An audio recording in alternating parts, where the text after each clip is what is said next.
Welcome, viewers! Today, we're tackling a common dilemma: Internet Explorer missing in Windows 10 or 11.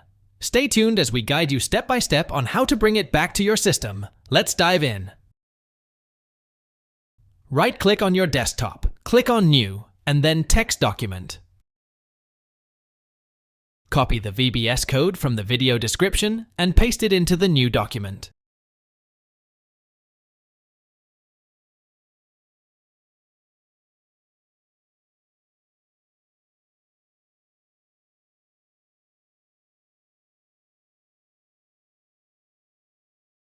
Click on File, then Save As.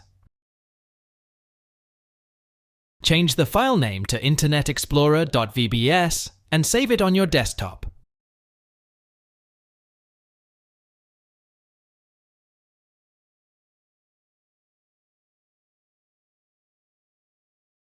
Click Save, then close the document and delete the original text file.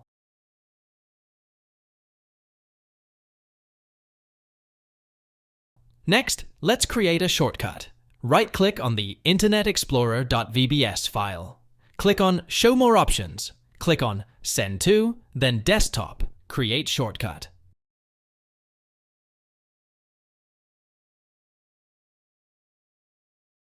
Now, let's change the icon. Right-click on the new shortcut. Click on Properties. Click on Change Icon.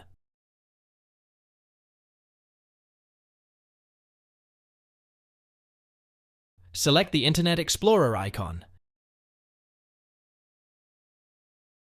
Click Apply, then OK.